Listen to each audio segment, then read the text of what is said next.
Good evening, good morning, good afternoon, wherever you are. Welcome to another episode of LBC TV. That is the International Live Beat channel. If you want to know more, you can check out lbc.tv. We are a pretty cool collective doing education, music tech, workshops, concerts, VR, XR, pretty much everything to do with music tech. And so tonight we are actually sending out the Beat Call. This is going to be a little bit of a workshop, a little bit of story time. It's going to be focusing on sampling and teaching you a little bit of tips and tricks on sample pack making. Talk a little bit about the history that led to the development of JammPro, which is the app that we're going to spotlight today. And I'm also here with my good friend and co-founder of LBC, Matt Black from Coldcut, co-founder of Ninja Tune, and maker of this really cool app that I just talked about, which is currently on iOS and soon to be on Android, which is super exciting. So nice to see you, Matt. Thanks for joining us. Thank you, Elle. Yeah, I'm here. I'm sort of fiddling around with Facebook trying to get it to work on the Coldcut channel, but maybe it's not going to play ball. But never mind, we're here on Twitch, and welcome to everyone tuning in. I'm excited to show some funky stuff. So how do you want to proceed? You drive. Wicked. Okay, so basically I'll just give you a little short script of what we're going to do tonight so you know what to expect.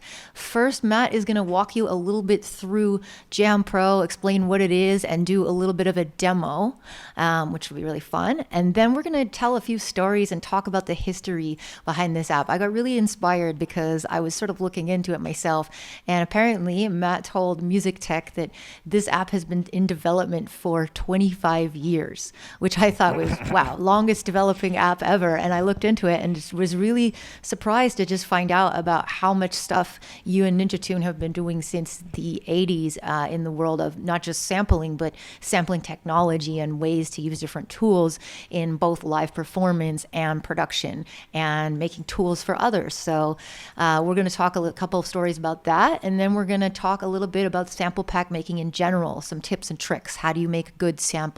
How do you make sure they're good quality? And then we're going to tell you a little bit about the parameters of the challenge and invite you to submit your samples. So what's going to happen after that is in about 2 weeks, Matt is going to come back and do a JammPro set with the samples that he likes the most from people that submit. So we've got the submit link. It's going to be slowly scrolling across the bottom there. It's bit.ly/beat-call. Simple link. We'll explain more instructions later how it works, but if you're just raring to go and you want to submit your samples already, you can go there. So Matt, maybe tell us a little bit about JammPro and show us what's going on. Yes, indeed. Okay. So on Pirate TV, I regularly play with Jam, and Jam is Coldcut's beat instrument. So that is something that we've been developing, as Elle said, for I think it's more than 25 years now, because in the mid-90s Coldcut were doing our live shows, and we didn't want to just play records, and we didn't want to get a band and sort of teach them to play the licks and then pretend we were a band, because it was more like electronic music. It should be done in a different way. So we started developing some kind of digital instrument to do that, and the first version of that was called DJam and used to run on Windows NT on the laptop. And then when Apple came out with the iPhone, I thought, well, this is a good idea to jump on. Let's maybe go back to have a bit of DJ food. Jump onto it and start doing something with these new touchscreen devices. So that's what we did, and the first version came out in 2013, and that was called Ninja Jam. And you can still get that, people, free for your iPhone and also Android phones. And there you can mix around with various Ninja tunes like Bonobo and DJ Food and Amon Tobin and remix them. But you can also make your own track as well. And what we discovered really was that people wanted more than anything was to make their own music, not just remix stuff. So with the new version, which is called JammPro, then you can load your own samples, you can record in, you can totally use it as a music making app. So shall I dial up some sounds, Ellen? Give a little walkthrough of how it works? Yes, please. So if I just go back to here, this is what we call the store, and this is where I've got all my different sample sets. Some of them are like this, DJ Food Dark Lady. Some of the Ninja fans will remember that one from way back. There's one, Two Fingers by Amon Tobin, Fool's Rhythm. That's quite a funky one. And then there's just bunches of other sample packs which we put together, some from our friends at Loop Masters. And I see you can vaguely see it scrolling behind, can't you? That's almost quite good. Let's go back to that view there. And yeah, so these are all different sets which I could mess around with. But I'm going to go back because something it's a little bit known, so you can maybe hear what we're doing with it. DJ Food Dark Lady. This was one of the first Ninja tunes, one of the early DJ Food tracks, and one of the ones that gave Ninja Tune an identity. Let us press play.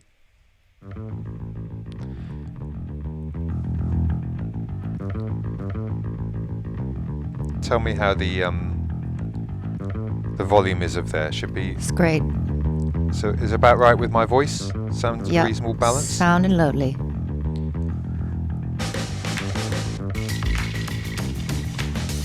So here you see the main interface of JammPro, and the heart of it, actually I can go to a sort of close-up view which is called the matrix, the loop matrix, in the matrix. Hi there Olive, good to see you. And here we have basically different sounds, and I can just bring them in and take them out with these mute buttons here, and then different sounds along the bottom, and it's all fixed so everything kind of works with everything else.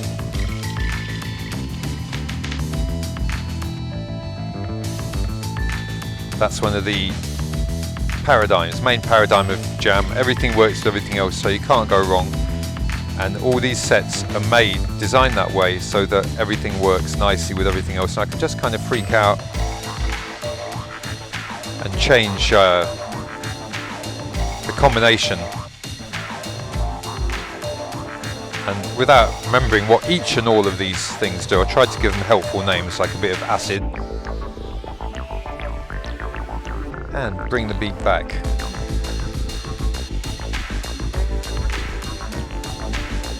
And then with these loops you can hold down. Hopefully you can see what I'm doing there with this circle. That means I'm touching. Let's go to another view. Let's keep that in the background. Okay. Hopefully you can just pull that a bit down. Yeah.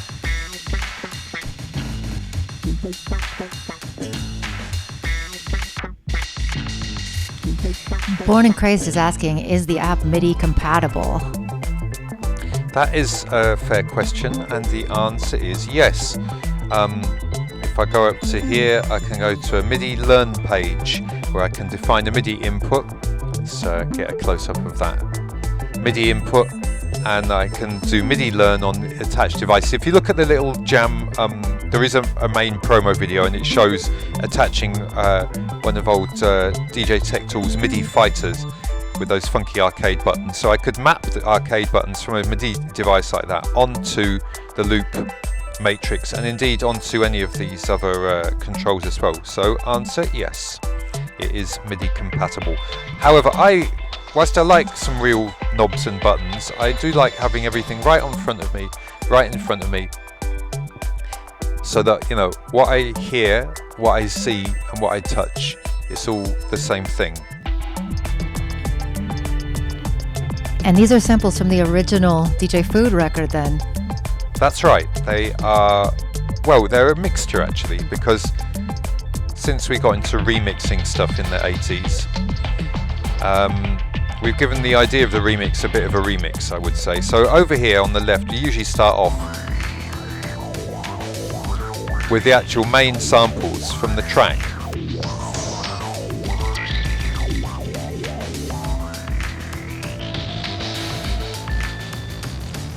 In my headphones, the music doesn't sound quite loud enough. Shall I give it just a little boost like that? Perfect. Back to the play page. So I say I was just over here, which is in the matrix, and then we've got the stabs. Let's check out the stabs. effect stabs.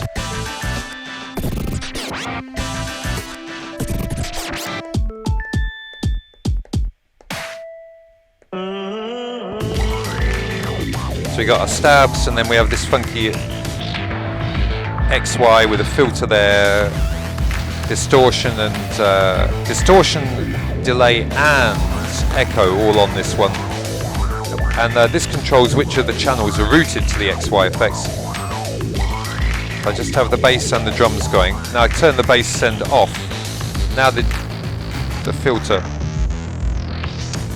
here it's only affecting the drums, the bass is not affected by that, so that gives you quite a lot of control. And then my favourite one, the Coldcut. This is the most complicated and funky part of the app, and it has these what we call super fills here, which are sort of pre-programmed beat effects and a stop beat.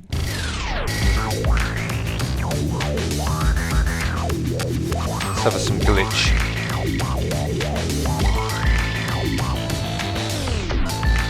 Yeah.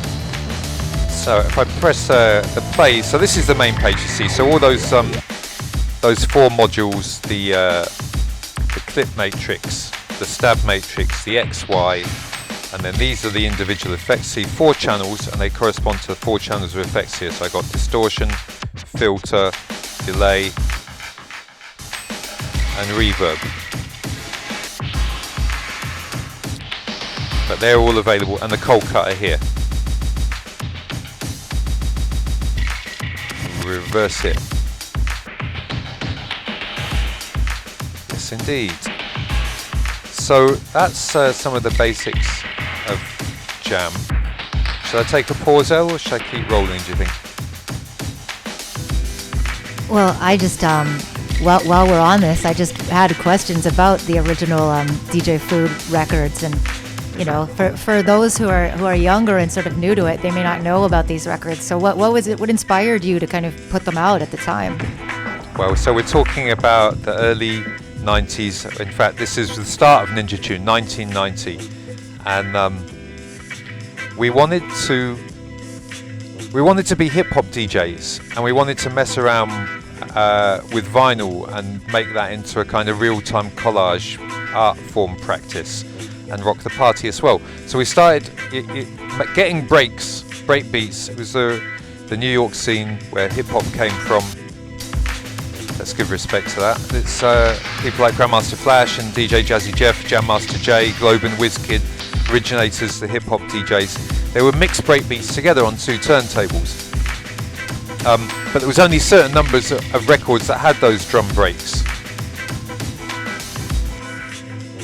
So we decided we could make our own breaks, and that's kind of what DJ Food was for. It was food for DJs to mess about with. So we made vinyls, and on each vinyl would be a bunch of simple tracks, fairly short tracks, and they would be breaks, and then they'd also have good sounds like drum rolls and stabs to cut them in.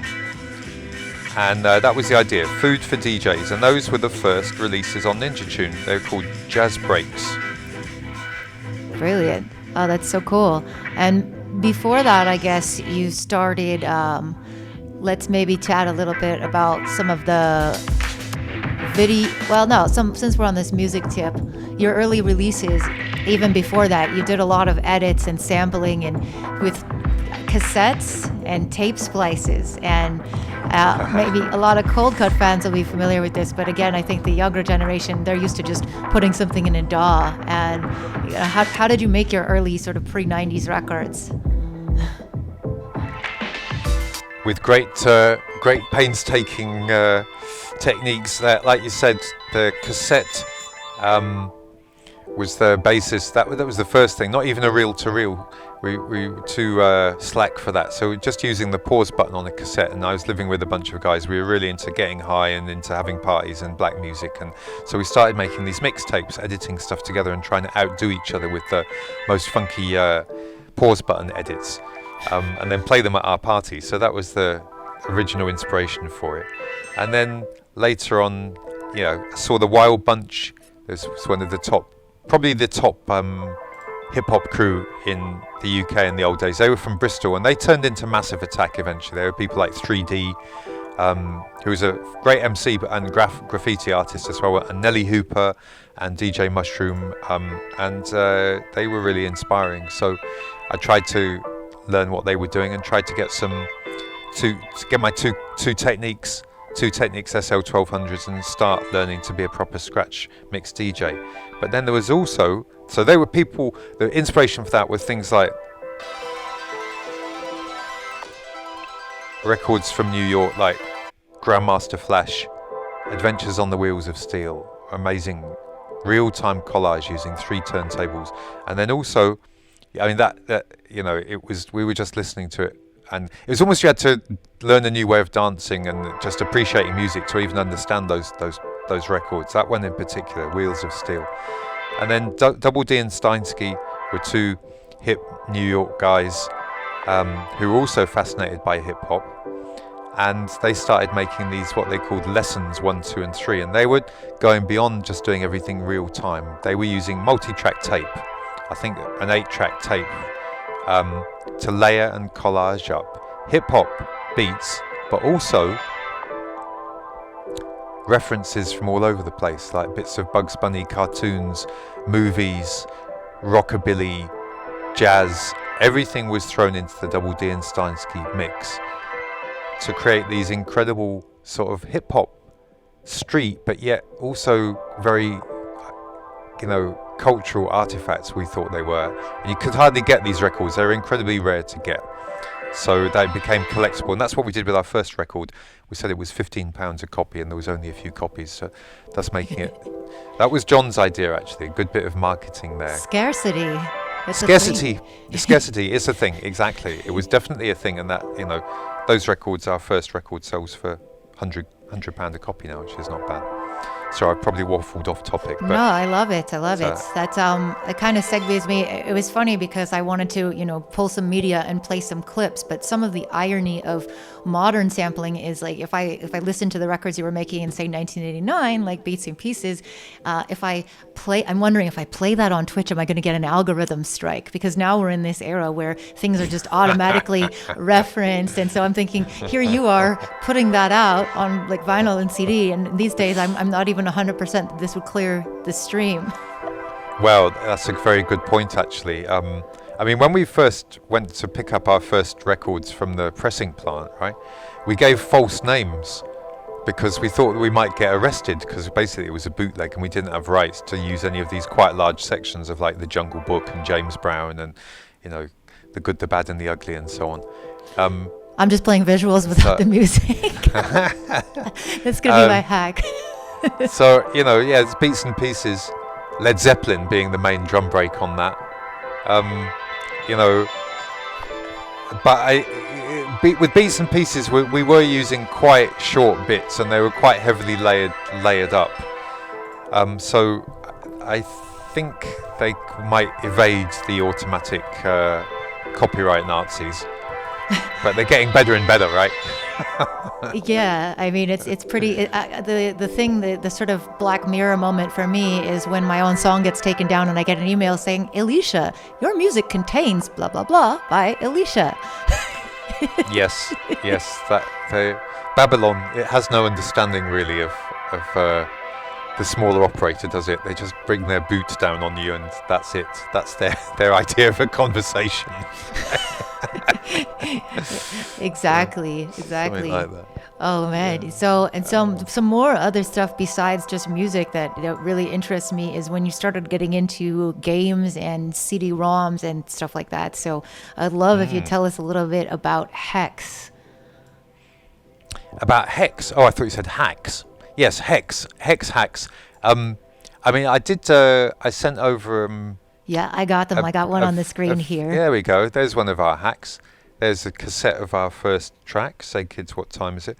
Just a quick shout out on the chat here, because I'm used to from Pirate TV saying hello to people. Hi there, Dream Fresh. There's the 60 Minutes of Madness Coldcut mix is one of people's faves there. So, yeah, Buffalo Girls, yeah, Boombox, and Mr. Kelly saying that Beats and Pieces was my entry point. Exactly.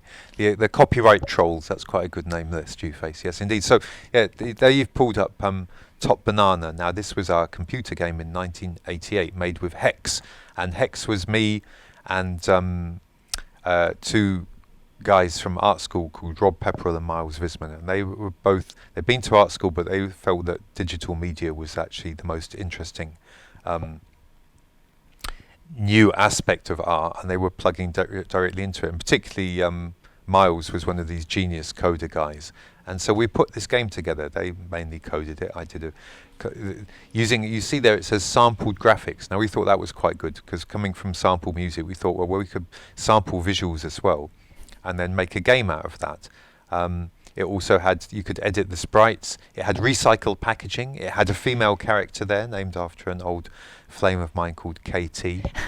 And she had to save the world with the power of love. There you see the heart springing out of her fingers, and overcome the various JCBs, train saws, businessmen, skeletons, and general corporates who were destroying the rainforest and trashing the world. So it's quite not bad for 1988. I think we were on the right tip with that.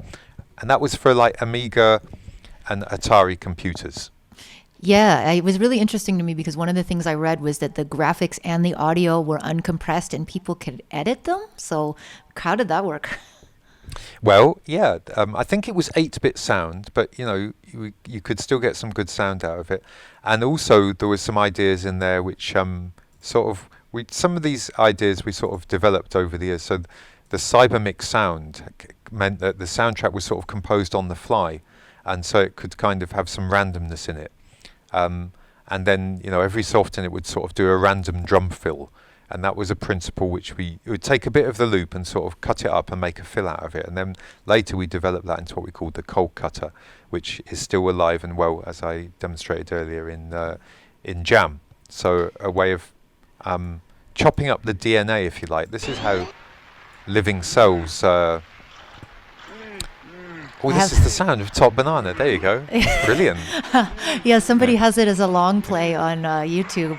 So it's just a very, very trippy game for sure. One German magazine said it was the worst video game ever. Another one said it was the Sergeant Pepper of video games, which I preferred that assessment. There you go. Go, Katie. Go, Katie. You got to eat the fruit, you see. Power up. Avoid the chainsaws. Hit them with the power of love. Convert them into some edible energy. Watch out for that JCB. Whose grunts are those? Don't ask. It's not James Brown. Amazing. Oh, this is someone who can actually play it. The game's actually really hard. So, in fact, I don't think I ever reached the end of it. There comes a businessman. Yeah, watch out for him. Oh, he got you. Nasty. There you got him back with the power of love. By the way, shouts out in the LBC chat. Don't forget about them too. They're all saying hello. They're loving it. Shouts out to Born and Crazed, Nespen West, 5 Jesus Rags, Nathaniel Wyvern, Zavi J, Monar. We got a cool crew going out tonight. So if you're watching on the Coldcut channels, I urge you to subscribe to LBC_TV. We do workshops like this all the time. This is mine and Matt's project, and that's why we're here. So Stu is saying the Amiga had surprisingly good audio. There's drum and bass records with just Amiga sound, and Aphrodite was using it into the 90s. Yeah, good observation, Stu. Actually, that whole demo scene on Amigas and Ataris was pretty interesting. You know, how you could crush the most interesting sound and indeed graphics out of something which could fit in a few kilobytes. I think, what was a floppy disk? 700K, right? Yeah, to get it on because there was no internet, all had to be on a floppy disk. And yeah, there was some genius stuff made there using they called them trackers, didn't they? There'd be sort of simple sequences. You virtually had to write it in hex, you know, to get to program the sound there. Octamed, thank you, Big Pretender. That's exactly what it was. Octamed. I think that was an 8-track tracker for the Amiga. Yeah. Way back. And then the CD-ROM thing, it was pretty crazy. So this was something that you and Hex, you did with Hex, and they came with your albums? Yeah, so, you know, fast forward to the the mid-90s, and we'd got quite a few of these sort of what we call play tools. They were sort of pre-apps, I suppose.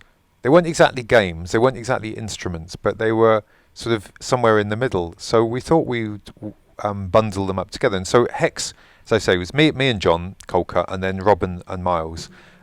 So we got together and put a collection of these on a CD-ROM. So when you bought that album, you came with one CD of music, but also it came with a CD-ROM, and that would run on your Mac or your PC. Wild Tangent, Dan Buzzard was helped us put that together.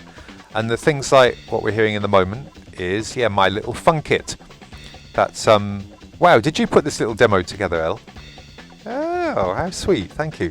Yeah, this is these ideas are basically what we made Jam out of. So here what you've got is something that looks like a Japanese toy, and we actually had one of these, but we nicked the design, and then the graphic design loaded up with a few loops from a Coldcut track, in this case Atomic Moog, and you could trigger them with the buttons, you could put fills on top, you could reverse them, you could do various things. So that idea is like, not only we don't want to just release a track, we want to take the parts and then put it into a format where we and other people could play around with it and do different stuff. So that was a kind of playback engine, and I don't know if you got there was also one there called Playtime. Yep, I got that one too. So let me just change the cartridge. Chunk. Yeah. Now listen to that, man. That automatic funk machine. That's a similar thing, you see. That's Playtime, which we made to look like a sort of Soviet synthesizer. With its nice faux wooden panel there and sort of grunged up missing knobs and so on. But that's a 3-track Coldcutter mixer.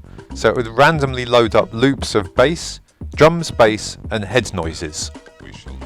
And then chop them up automatically and sort of generate an automatic funk out of it. I think the high point of that was when we used it to make a track that we did with Jello Biafra. Oh, wild. That ended up, I think, on the album, and the track was called Every Home a Prison. So yeah, these sliders, you would just move them around, you didn't really need to know what you were doing, and it would sort of see some quite rude little beats coming out of there. And what operating system was this? Well, it was all done using what was called Macromind Director, okay, which was a sort of way that you could plug stuff together without doing full-on programming. And I think Miles wrote some cool little code to plug into it to do the Coldcut bit. And Rob also was involved in the programming. They were two really bright guys, and it was amazing working with them. But yeah, Director, and it would work on Mac and PC with a little bit of persuasion. Wow. Yeah. Automatic funk machine. That's what we were saying earlier, Alan. Part of my quest has just been to sort of try and come up with some stuff where we can just kick back, skin up and let the machines get on with it and put ourselves out of a job. Yeah, I don't know quite why, but the idea's got something there. We were talking about that a little bit before we started, about how it's kind of a compulsion more than it is even something that we like to do now. Like, what did you say? It was like problem solving or something? Well, in a way, maybe mute the playtime or turn it down. Oh, it's so good. But, thanks for digging that out. Yeah. So yeah, it's got the Say Kid sample in there. So we just filled it up with, Coldcut's Kleptomania was a sample CD that we did.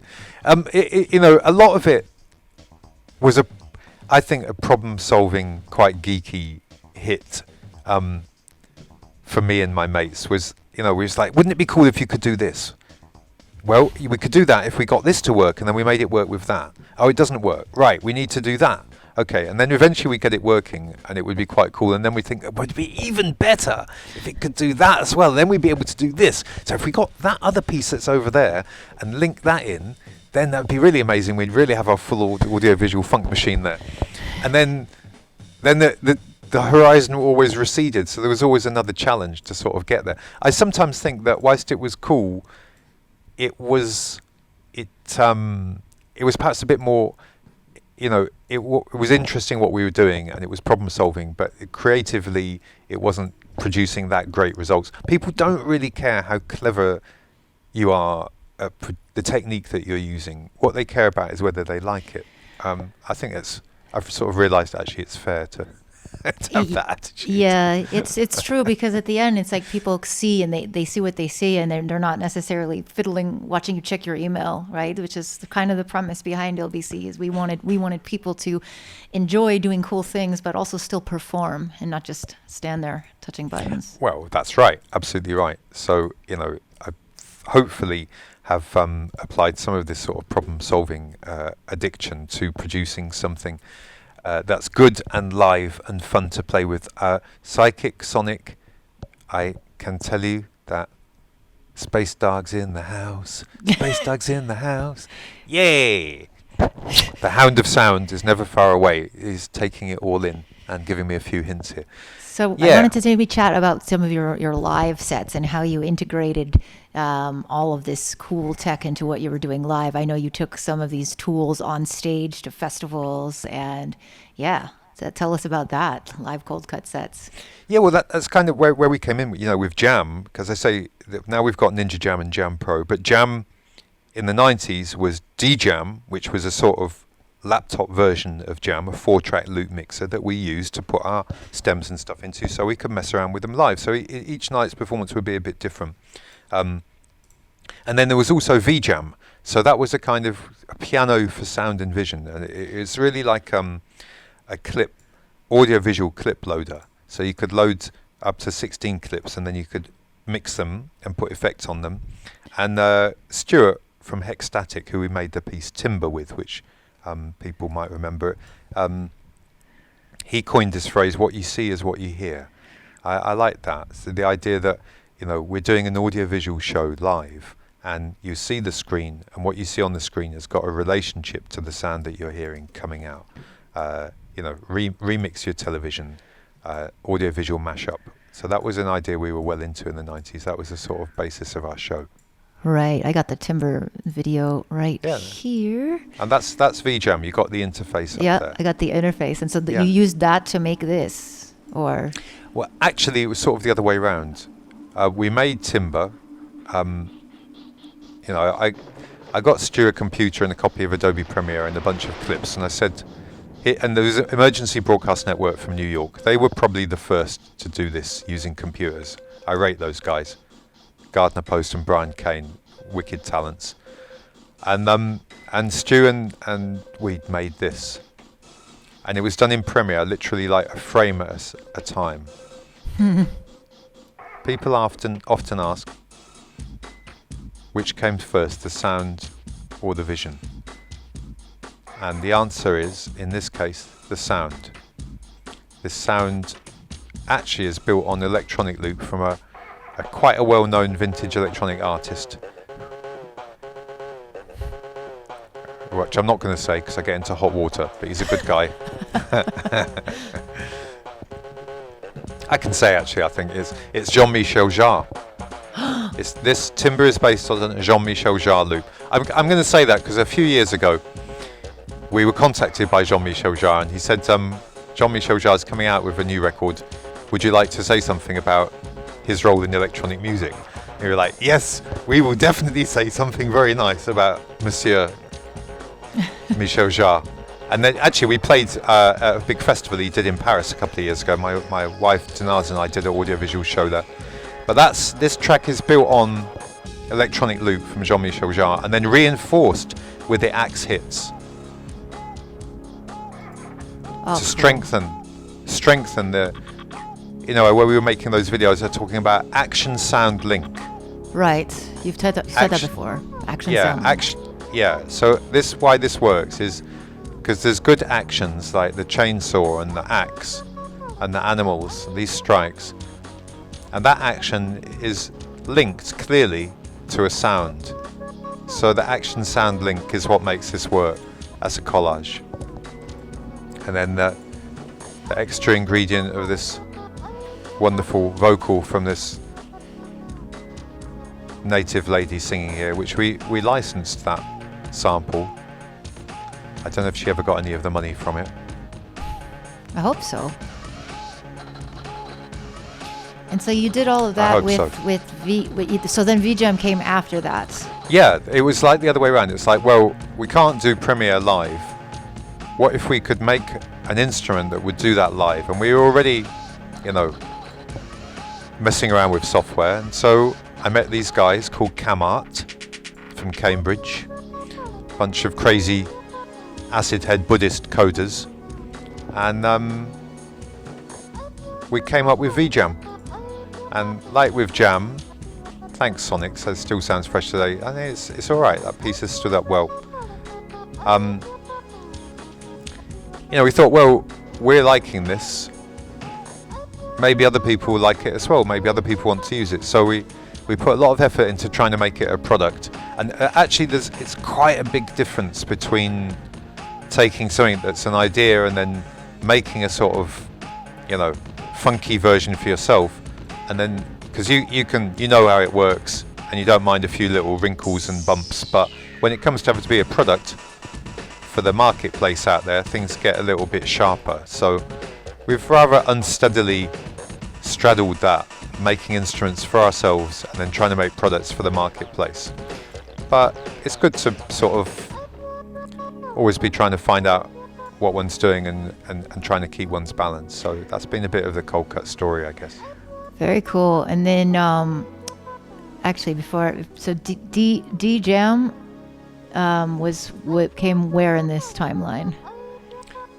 Yeah, that's an interface for it. DJam was around 1996, because that's when we did the Let Us Play tour, that was the CD-ROM. And so when we wanted to tour Let Us Play, we wanted to do a full audio-visual show. And so we wanted these instruments so that we could do that, and that's when we built DJam and VJam to do that. And then we toured it for a good few years at audio-visual show. Really, really cool. And then I had some pictures as well. Let me see of your live setup. I've got so many screens open right now. Here we go. You're doing a great job of showing off our museum. Thank you. Yeah. No, I think it's just really interesting because there's older sort of fans and younger generation coming up in sampling where they didn't even use hardware ever. Some of them are just on their computers with a computer keyboard and no controllers. And this here looks like a lot of computers. And this is like hurting me. Looks like something I would draw. How did you keep everything straight? How did you not just forget cables all the time? Is my question. You get it down. I mean, I've had that experience. If you get to the gig and one of the assistants, I say, where's the cables? It didn't bring it. And so then I had to literally take cables, splice them, trying to sellotape them together. Anyway, the show's always gone on, right? Always. Every time we have got the show on, no matter how horrific the challenges have been. And sometimes I think part of it is just the art piece of these crazy thing that, what, you motherfuckers are crazy enough to take this out. And that's an earlier, what you're looking at now, that's an earlier version of the set. That's more typical of what I was talking about, the Let Us Play set. Mm-hmm. And that contained, I remember I was just at Tokyo airport and I saw this thing that looked like a CD player. It's right there, just on the, near the middle. It's a CD, it says a video CD. Right, this was before DVDs. They didn't have DVDs then, but it was a video CD. So I bought it, and then I got a system where I could burn video CDs, and so that way you could have a bunch of videos on what looked like a CD, and you could skip through the tracks really easily, which was a lot better than having videotapes. And so that generally they were the sort of video backing, and then with VJam we'd scratch the audiovisual samples on top, and then John would do the DJam would do the audio beds underneath. Yeah. Super, super neat. And then I saw these show reel thing. Are these from just your shows or Hex shows? It was in the Hex folder. So. Sorry, I was just having a quick look at the DMask to say how long did it take to make Timber. You'd have to ask Stuart. He actually did the hard bit of sitting there. It was several months' work basically. And when you're trying to make something new, it's hard. Because you're just sort of groping in the dark, really. And that's what it was like with that. And there was lots of input from different people into that. But Stuart was the main guy who had did the actual hard work. And at the end, I thought, this is the future of rock and roll. Audiovisual art. It took we really thought that we were onto something exciting in the 90s with this. And then it sort of didn't really take off. And I don't know, maybe we were a bit too punky. We used to be quite political with the stuff we were doing as well. Maybe the establishment didn't like that. But maybe it just was a bit too early. But I feel that we eventually won, because if you go to electronic music shows now, big shows, and we've just had Coachella, haven't we? You'll see these massive setups. Elle, you've probably played on them yourself, with really good mapped visuals and synchronized to the music, and the whole, the lasers and the lights and the video screens will all be integrated now. And it's sort of, we won in the end. Visuals, electronic visuals go with electronic music. It's a thing. So that's what we were sort of trying to get at. Really, really cool. Cool. So we pretty much have now gotten into the current state with JammPro. We have a question from the LBC chat, which is, could you imagine the modern version of JammPro gaining live looping functionality? And I mean, I think you can record audio in, but maybe it just means in a more complex way.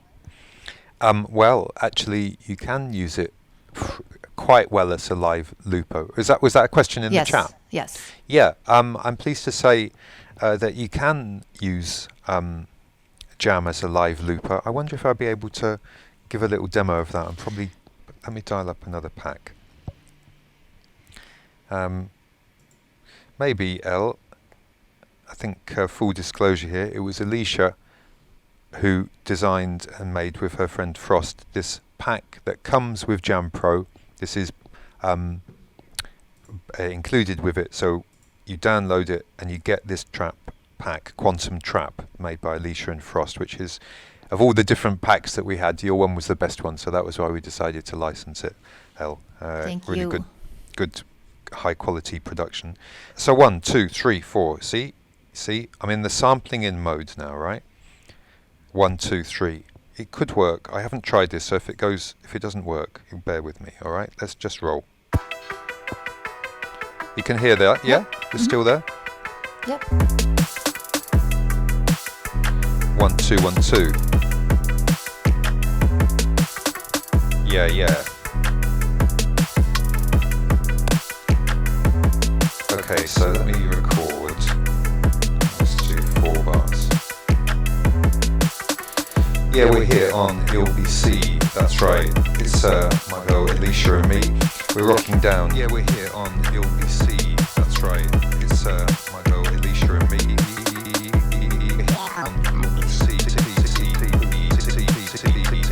So you can sample your voice in. We're here on LBC. That's right. It's my girl Alicia and me. Yeah. We're gonna build up this sound. Yeah. We're gonna build up this sound. We're rocking. Yeah. Now, what I can do is, so we can easily sample in like that, right? But with live looping, it's nice to be able to build up different layers. So I'm going to use the resampling function now, and we're doing it for 4 bars. It's going to be stereo. Now, what do I want to record in? I want to record in the audio in and the FX channel, which is what we got. Yeah. We're gonna build up this sound. Yeah. We're gonna build up this sound. Yeah. Let's see if that worked right. Build up this sound.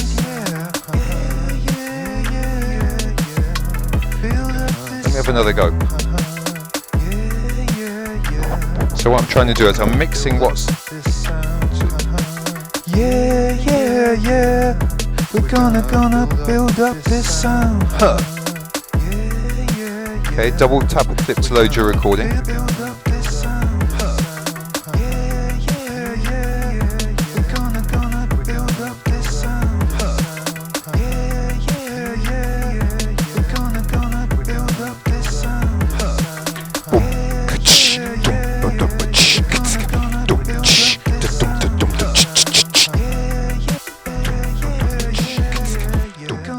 So I built up 3 levels there. Never done that live before, actually.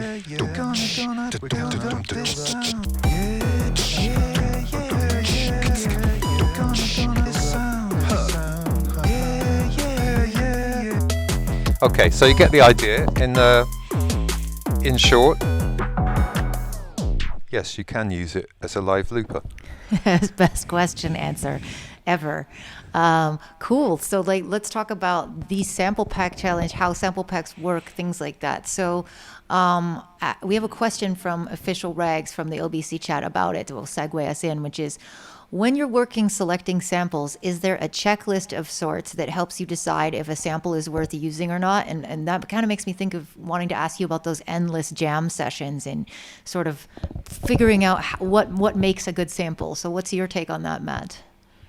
Well, the first thing, and I think we're going to spell this out for the beat call, as we're calling this sample challenge, is that you want samples in a set to all work with each other. You want it that everything works with everything else. This is a simple but very powerful paradigm which really makes jam work. So what we'll normally do is we'll decide on a BPM and we'll decide on a key. And I think is it 142 and F? Yeah, we'll go through all the parameters at the end. But so I think let's talk about that just to select. So yeah, as long as you decide on the BPM and the key, and then you edit your samples to work at that BPM and key, then they're all going to work together. So that's the first thing that you need to do. Otherwise, it will be messy. So when I do a workshop, and maybe I'll demonstrate with one of these. Here we go. I wonder if let me just flip this to this view. So this is I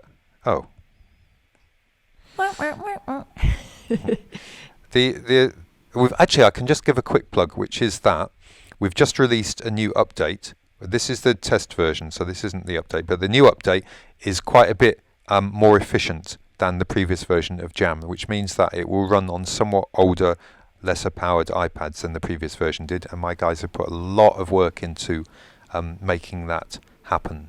So yeah, that's a good news, and that only happened in the last couple of days that we came out with that. And what about the Android release? When is that going to be? Yes, good question. Well, I've actually got it running on. Let me put this back on. Can I turn this on? Yes. Oh, it's rather dim. It's not just my shades. I'm not sure quite how to turn this up, but you can take it from me that this actually is an Android 150 quid Samsung tablet with JammPro running on. So the beta's actually working. Yes, it is. So that's been a good lot of work to do that. Respect to Antoine Rousseau in France, who's been the mastermind engineer making that happen. And, obviously there's a lot more Android devices in the world than there are iOS. And we want to make it available to as many people as possible. Your mileage may vary because it needs quite a powerful machine, but then, a modern Android phone or indeed these tablets are damn powerful as well. And there's no reason why you shouldn't be able to funk around on Android and enjoy it as well. So that's something that we are hoping to bring out. I would say definitely this year, maybe in 3 months or so, Android JammPro can hit the world. Excellent. Yeah. I'm sure if you wanted to let some of the EDMP Discord the youngins beta test it on their Androids, they'd be very keen because people are excited. Yeah. Great. We'll talk about that. Going back to what we were saying about making the perfect sample. It can be anything really. But obviously, one could just go ahead and sample the Beatles or whatever. And be naughty like that, but if you want to be able to do something with your track, rather than it can just be fun, you and your mates, a mashup that you make with the Beatles, no problem. But we like original material nowadays, especially if I want to put something on the store on Jam and say, hey, this is for sale, or indeed say it's public domain. I can't say the Beatles is public domain. That would be a bit too generous of me.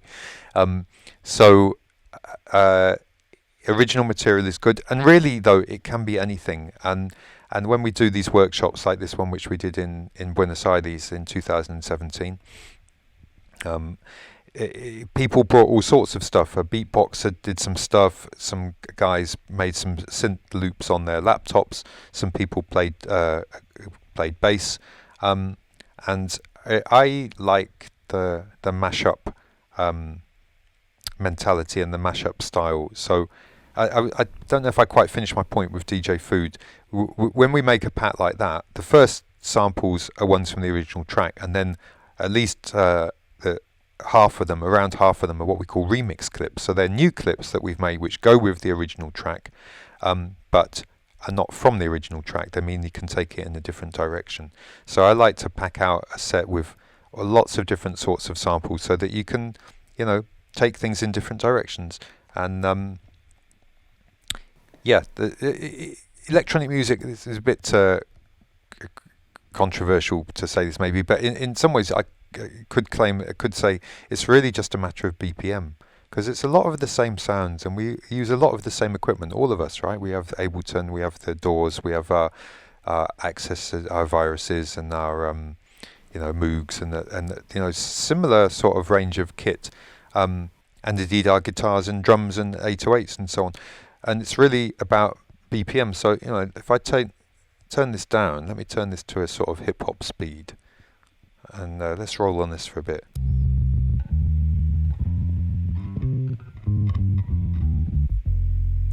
I like this mode's time stretch. It can be per clip, which means it tries to time stretch it, but I prefer repitch all, which just slows it down like a record.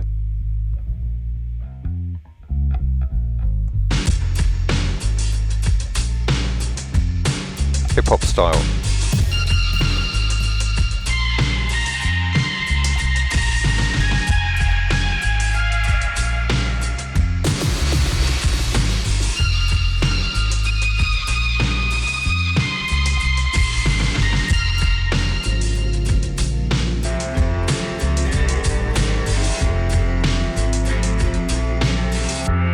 That was a wicked sample, this. I remember now, a guy came in with a sort of homemade guitar which he'd made and played this riff on it, and we edited it down, edited a cool bit out of it. But if I speed it up, what natural BPM is this? 140, I think. Tap on this.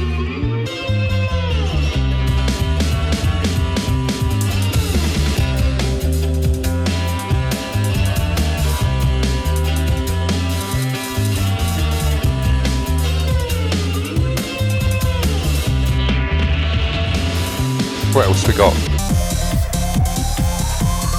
See, we're staying at the same speed, but now we've got more techno.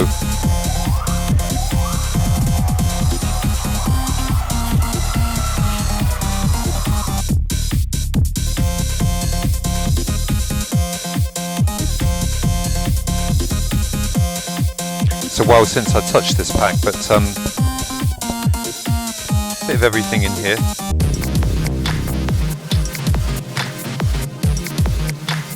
Drums called dubstep, it is vaguely, isn't it? See, my friends, it's the plasticity, the joy of electronic sound is that you can just make it plastic and just morph from one bit to the other, just squeeze it into a different shape, mix things in.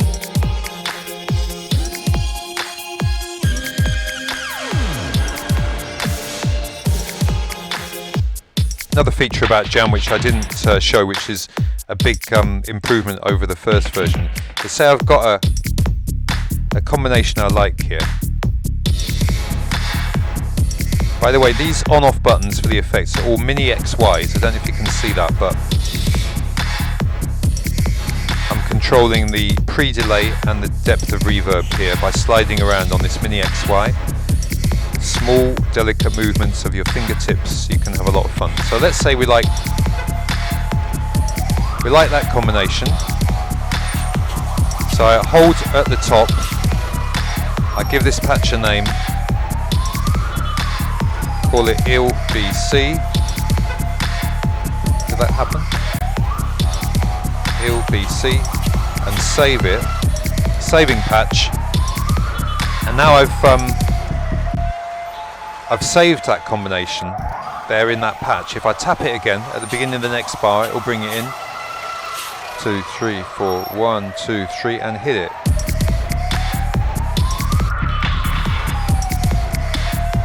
Here's one I made up before the show.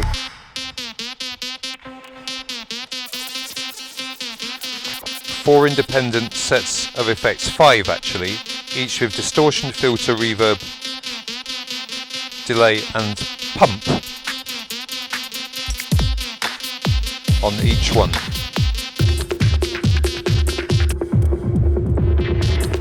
So in a word, I would say that what makes a good sample is diversity and yet fits in with things. A bit like relationships, really. So maybe what we should do is sort of show them in the interface the way that things are laid out, because this is something that can help. What we're going to do here with this challenge is, as a community, we are going to submit samples. We have some guidelines. Those are written down, so don't worry. After the stream, you can go into this folder and you will see them. But we're going to work at 142 BPM, and we're going to work in F minor. And when I was making my sample pack for JammPro, I sort of understood, okay, we have the drums, the bass. Is yours in Spanish? Yes, it is. It says Más drums, que. bass, and más que nada. Huh? So, yeah, bit of Spanish influence coming in there. So that's a good point to illustrate it, actually. Basically, these 4 channels here each have a name, but the name can be anything, and I could name them in this edit page here. But these ones are called drums, bass, mass, and K. Let's change K to be spatio or something like that. Right. So then when I go back, then that channel's changed its name to Spatio. Oh, so you can change the names. Yeah, you can. Yeah, and you know, naughtily, these channel names are not necessarily that coherent, because whilst the first channel nearly always is drums and the second one nearly always is bass, the next 2 can be anything, and I don't want to have just like 8 samples of guitar, for instance. So that's why I called it mass. It can just be a bunch of stuff. So let's have a look through what we've got. It can be anything. So for this pack, that's how you dealt with having a big sort of selection, I guess. Exactly. Basically, the typical way to do it is a drums channel, a bass channel, and then 2 miscellaneous channels.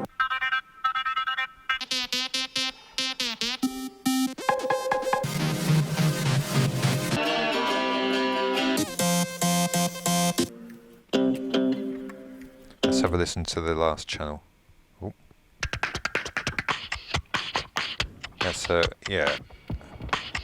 beatboxer. What's gargle? That's a gargle, apparently.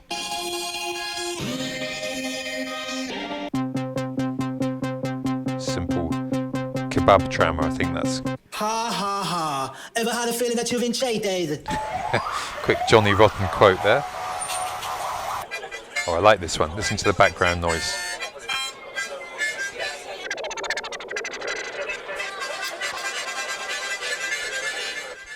So basically, anything goes at all. Acoustic, electronic, self-made, sampled, anything.